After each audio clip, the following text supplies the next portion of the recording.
Good morning વિદ્યાર્થી મિત્રો। આજે આપણે વિષય કમ્પ્યુટર અધ્યયન ધોરણ 10 પાઠ 10 સી ભાષાનો પરિચય ભાગ 1 વિશે આપણે ચર્ચા કરીશું। મિત્રો, 9મા પ્રકરણમાં આપણે જોઈ ગયા ફ્લોચાર્ટ અને અલ્ગોરિધમ વિશે અભ્યાસ કર્યો। આપણે અલ્ગોરિધમની રચના પણ શીખ્યા। ફ્લોચાર્ટ અને અલ્ગોરિધમ એ કોઈપણ પ્રોગ્રામના ઉકેલ માટેના પાયારૂપ પગલાં છે। ત્યારબાદ આ ફ્લોચાર્ટ કે અલ્ગોરિધમને પ્રોગ્રામમાં ફેરવવામાં આવે છે અને પ્રોગ્રામ લખવા માટે અનેક ભાષાઓ ઉપલબ્ધ છે। સી આવી જ એક ભાષા છે જે આપણે આ પ્રકરણની અંદર આ સી ભાષા સી લેંગ્વેજ વિશે આપણે પરિચય મેળવીશું અને સી પ્રોગ્રામિંગ કેવી રીતના લખવામાં આવે છે તેના વિશે આપણે જાણકારી મેળવીશું। તો સૌપ્રથમ આપણે જોઈએ કે પ્રોગ્રામિંગ ભાષાની જરૂરિયાત કેમ ઉદ્ભવી। તો આપણને સૌપ્રથમ પ્રશ્ન એ થાય કે પ્રોગ્રામિંગ ભાષાની જરૂરિયાત શા માટે છે। પહેલેથી જ આપણે જેને જાણીએ છીએ તેવી અંગ્રેજી કે ગુજરાતી ભાષાનો ઉપયોગ કરીને પ્રોગ્રામ શા માટે લખી ન શકાય। તો જવાબ એ છે કે આ ભાષામાં વાક્યોના એક જ અર્થ હોતા નથી, આથી તે કમ્પ્યુટર સાથે સુનિશ્ચિત રીતે કાર્ય કરી શકે નહીં। કમ્પ્યુટર દ્વારા અપેક્ષિત કાર્ય કરવા માટે દરેક વાક્ય અર્થપૂર્ણ અને સુનિશ્ચિત હોવું જરૂરી છે। પ્રોગ્રામિંગ ભાષાનો ઉપયોગ કરીને લખવામાં આવેલી જે સૂચનાઓ છે એનો માત્ર એક જ અર્થ હોય છે, તે પૂર્વનિર્ધારિત નિયમોના ગણ ધરાવે છે। આ નિયમો પ્રોગ્રામિંગ ભાષા માટે વાક્યરચનાની રચના કરે છે। આમ પ્રોગ્રામિંગ ભાષા શીખવી એટલે એવી નવી વાક્યરચના શીખવી કે જેના દ્વારા કમ્પ્યુટરને આપવામાં આવનાર સૂચનાઓ નિશ્ચિતપણે રજૂ કરી શકાય।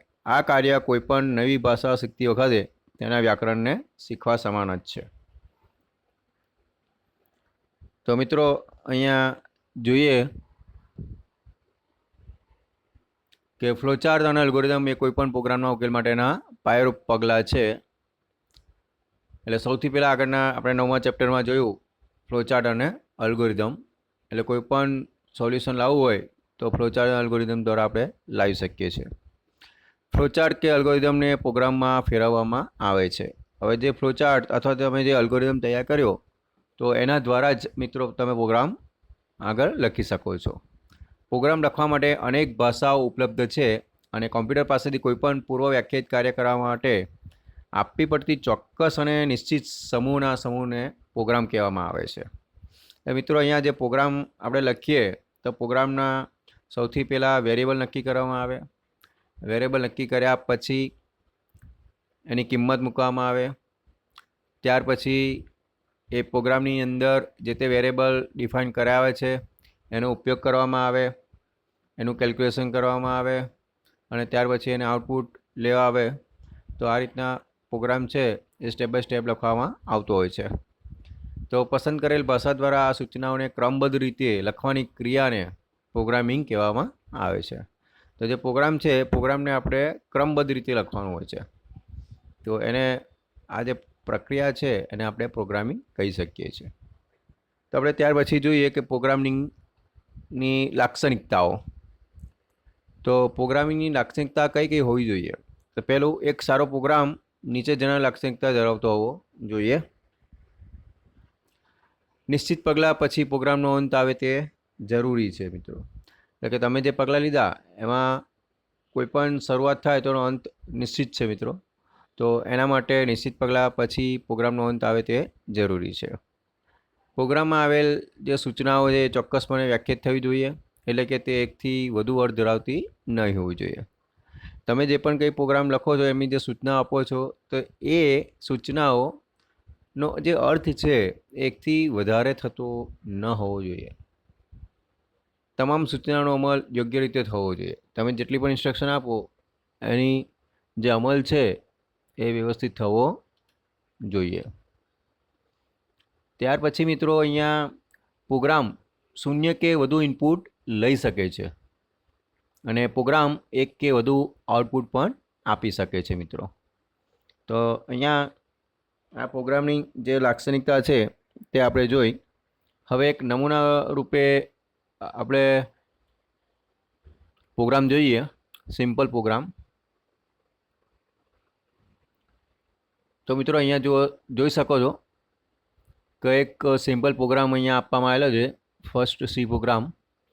એમાં સૌથી પહેલાં તમારે જે ગ્રીન લાઇન છે, example1 my first C program, A comment line છે મિત્રો. તો કોમેન્ટને લખ્યું હોય તો /*, ત્યાર પછી જે તે કોમેન્ટ લખ્યું હોય તે, અને // આ બેની વચ્ચે આ નિશાની જે છે એ કોમેન્ટ લાઇન સૂચવે છે મિત્રો. ત્યાર પછી પ્રોગ્રામની શરૂઆત થાય એટલે # ઇન્ક્લુડ studio.h.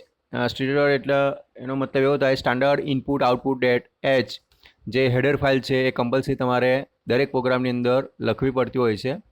એટલે કે studio.h, સ્ટુડિયો નથી મિત્રો, ધ્યાન રાખજો, STDIO. STD એટલે સ્ટાન્ડર્ડ, ને I એટલે ઇનપુટ, O એટલે આઉટપુટ, અને .h એટલે હેડર ફાઇલ. તો આ જે હેડર ફાઇલ છે તમારે કોઈપણ જે સી પ્રોગ્રામ લખો એટલે સૌથી પહેલાં લખવાનું. એટલે તમે જે પણ કંઈક ઇનપુટ કરો અને જે આઉટપુટ તમારે જોઈએ છે એ આ હેડર ફાઇલમાંથી તમને મળી રહેશે. આગળ જોઈએ, કોઈપણ સી પ્રોગ્રામની શરૂઆત જે છે એ મેઇનથી થાય મિત્રો, MAIN, મેઇન. બરાબર. તો અહીંયા લખેલું છે INT, ઇન્ટીજર મેઇન, સ્ટાર્ટિંગ અને એન્ડિંગ સ્મોલ બ્રેકેટ્સ. ત્યાર પછી શરૂઆત થાય કર્લી બ્રેકેટથી. હવે તમારે ફક્ત એવું મેસેજ ડિસ્પ્લે કરવો છે, welcome to the world of C programming using SCIT. તો તમે પ્રિન્ટએફ જે સ્ટેટમેન્ટ છે એમાં લખી શકો છો, welcome to the world of C programming using SCIT. ત્યાર પછી લખેલું છે / અને n અને ઇન્વર્ટેડ કોમા કમ્પ્લીટ અને સેમિકોલન, અને લાસ્ટમાં રિટર્ન 0 તમારે કમ્પલસરી લખવાનો છે. અને સી પ્રોગ્રામની અંદર તમારે જે તે સ્ટેટમેન્ટ છે એ સ્ટેટમેન્ટની પાસે સેમિકોલન મૂકવાનું છે, અને end of the curly bracket. આ ફાઇલ છે, ફાઇલને તમે આ રીતના સેવ કરી શકો છો, પણ એનું એક્સટેન્શન હંમેશા તમારે લખવું પડશે, ફાઇલનું નામ અને .c. ત્યાર પછી આ જે SCIT પ્રોગ્રામ છે, SCIT પ્રોગ્રામની અંદર તમે જે પ્રોગ્રામ લખો છો એની સામે તેનું આઉટપુટ મળી જતું હોય છે મિત્રો. તો અહીંયા એનું આઉટપુટ છે, આઉટપુટમાં અહીંયા લખેલું welcome to the world of C programming using SCIT. તો મિત્રો આપણે ટર્મિનલની અંદર આપણે કમ્પાઇલ કરીશું. તો એના માટે મેથડ તો આ જ છે કે SCITમાં તમારે પ્રોગ્રામ લખવાનો, પ્રોગ્રામ લખાઈ ગયા પછી એને સેવ કરવાનો .c એક્સટેન્શનથી. ત્યાર પછી તમારે ટર્મિનલ ઓપન કરવાનું, ટર્મિનલ ઓપન કરીને GCC એટલે કે કમ્પાઇલર જે છે, ફાઇલનું નામ અને .c અને એન્ટર આપવાનો. જો સક્સેસફુલી કમ્પાઇલ થશે એટલે કે કોઈપણ જાતની એરર મેસેજમાં નહીં આવે તો તમે એને રન કરી શકો છો.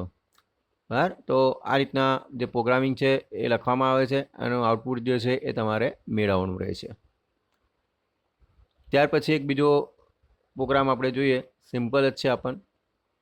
તો એની અંદર તમે અહીંયા જોઈ શકો છો program to calculate circumference of a circle.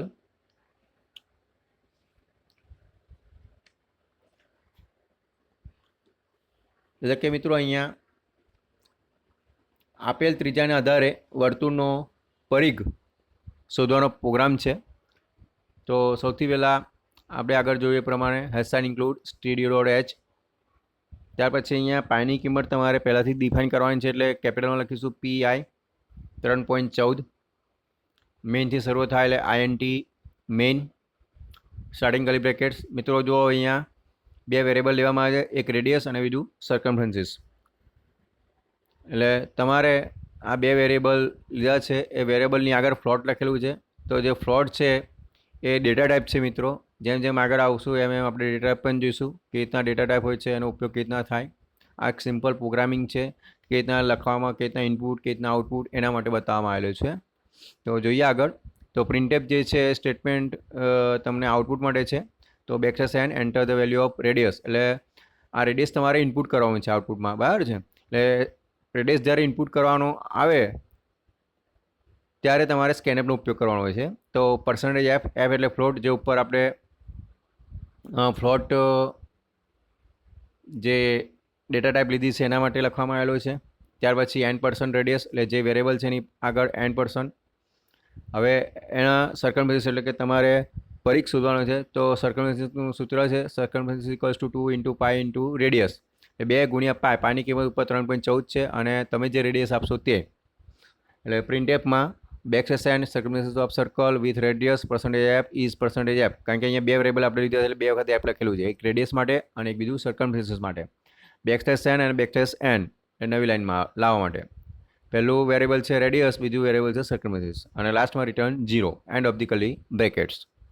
તો મિત્રો તમે અહીંયા એનું આઉટપુટ જોઈ શકો છો. પ્રોગ્રામને આ રીતના કમ્પાઇલ કરવાનો. કમ્પાઇલ જો સક્સેસફુલી આવે તો તમે ./a.out થી તમે કમ્પાઇલ કરી શકો છો. સૌથી પહેલાં જે સ્ટેટમેન્ટ છે તમને પૂછશે એન્ટર ધ વેલ્યુ ઓફ, તો તમે એન્ટર કરો છો 2.5.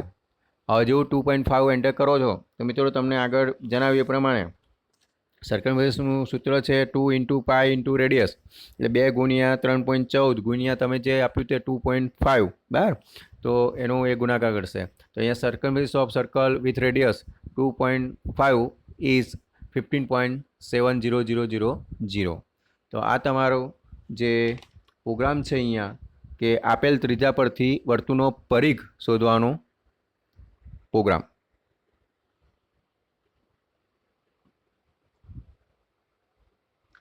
આગળ જોઈએ મિત્રો તો સી પ્રોગ્રામમાં મેઇનનું વિધેયનું મહત્ત્વ.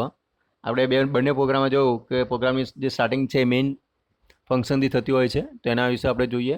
તો તમામ સી પ્રોગ્રામમાં મેઇન નામનું વિધેય આવેલું હોય છે.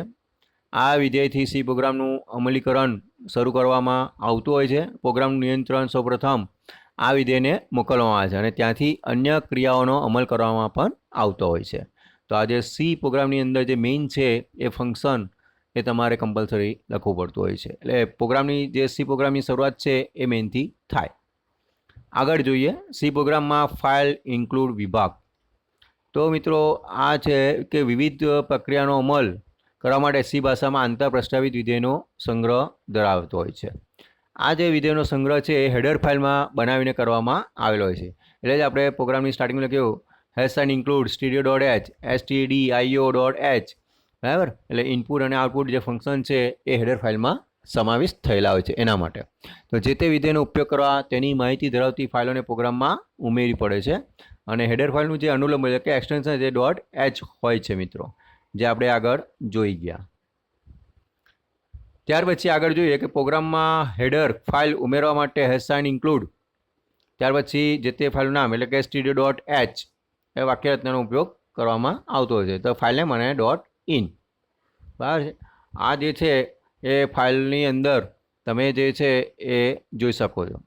તો સી ભાષામાં દરેક આંતર પ્રસ્તાવિત વિધેયને પૂર્વ નિશ્ચિત ઉદ્દેશો હોય છે. જેમ કે પાવર શોધવો હોય તો x અને n, જે એનો ઉપયોગ છે xની n ઘાત જેટલી કિંમત તમારે શોધવી હોય એના માટે થતો હોય છે.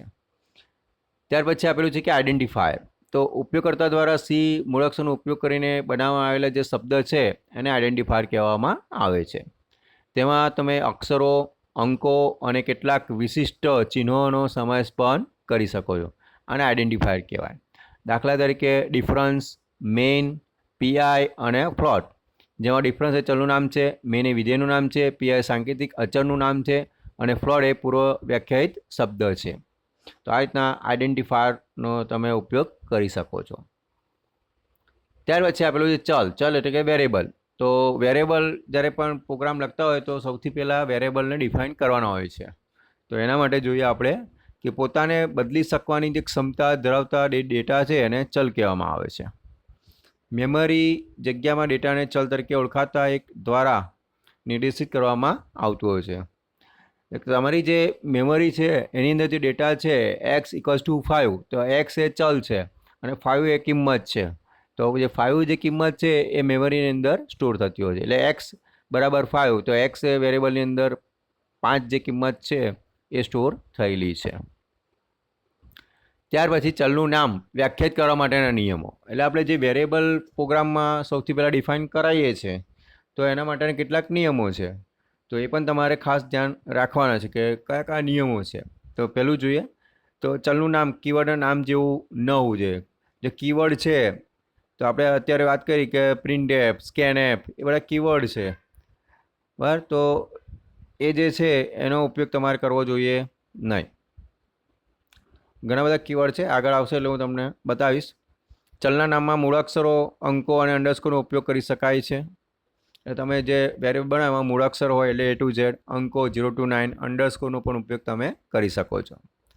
ચલના નામનો પ્રથમ અક્ષર મૂળાક્ષર અથવા અંડરસ્કોર હોય તે જરૂરી છે. આ ખાસ ધ્યાનમાં તમારે રાખવાનું. એટલે પહેલો અક્ષર જે છે વેરિયેબલ મૂળાક્ષર એટલે A to Z અથવા અંડરસ્કોર હોવો જોઈએ. તમે 0 to 9 જે છે એ ઉપયોગ કરો તો એ ચાલશે નહીં. આંશી ધારાધોરણ પ્રમાણે ચલના જે નામની મહત્તમ લંબાઈ છે 31 અક્ષરની છે જો તે કમ્પાઇલર પર આધારિત છે. પણ મિત્રો આપણે જ્યારે પણ પ્રોગ્રામ બનાવતા હોય અને વેરિયેબલ ડિફાઇન કરાવતા હોઈએ ત્યારે આ જે ચલ છે એટલે કે વેરિયેબલ એની કિંમત એટલે કે એની જે લંબાઈ છે આપણે મેક્સિમમ 31 સુધી આપી શકીએ છીએ, 31 અક્ષર સુધી. પણ આપણે એટલા લાંબા વેરિયેબલ લેવાના નથી. જેમ બને તેમ ટૂંકા વેરિયેબલ તમારે લેવાના અને એ પ્રોગ્રામની અંદર ઉપયોગ કરવાનો છે. તો અહીંયા કેટલાક ઉદાહરણ આપેલા છે, આગળ જોઈએ. તો ચલના નામ કેવા હોવા જોઈએ? કેસ સેન્સિટિવ હોવા જોઈએ. જેમ કે SUM, SUM, SUM, SUM, SUM, SUM. આ બધા જ જે ચલ છે આપણને એક સરખા જ લાગે છે અત્યારે કે આ તો એક જ નામના છે, પણ એ અલગ અલગ છે. જુઓ, પહેલું સ્મોલમાં છે SUM, પછી કેપિટલમાં છે, પછી S કેપિટલમાં છે, પછી UM અને કેપિટલમાં છે, પછી U કેપિટલ છે અને છેલ્લામાં M કેપિટલ છે. તો આ જે વેરિયેબલ છે મિત્રો આપણને એક જેવા લાગે છે બરાબર, પરંતુ આ નામ કેવા છે? અલગ અલગ છે. એટલે જ્યારે પણ કોમ્પ્યુટરની અંદર આ રીતના તમે જો વેરિયેબલ બનાવો તો તમારે પાછું કન્ફ્યુઝન થાય કે SUM સ્મોલ શાના માટે લીધું છે, SUM કેપિટલ શાના માટે લીધું છે, S કેપિટલ શા માટે છે.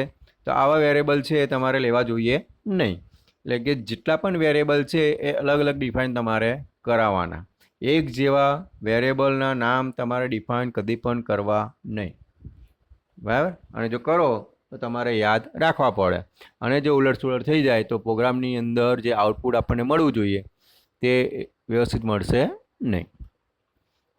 તો મિત્રો અહીંયા આપણે જોઈ ગયા કે વેરિયેબલ એટલે શું, સી પ્રોગ્રામની અંદર વેરિયેબલનું મહત્ત્વ, ત્યાર પછી સી પ્રોગ્રામિંગ ભાષાની જરૂરત શા માટે ઊભી થઈ, પ્રોગ્રામિંગ કેવી રીતના લખાય છે, પ્રોગ્રામિંગનું આઉટપુટ કેવી રીતના લાવવામાં છે, પ્રોગ્રામને કમ્પાઇલ કરવામાં કેવી રીતના આવે છે, પ્રોગ્રામ સેવ કરો એનું એક્સટેન્શન કયું છે, બરાબર, એના વિશે આપણે માહિતી મેળવી.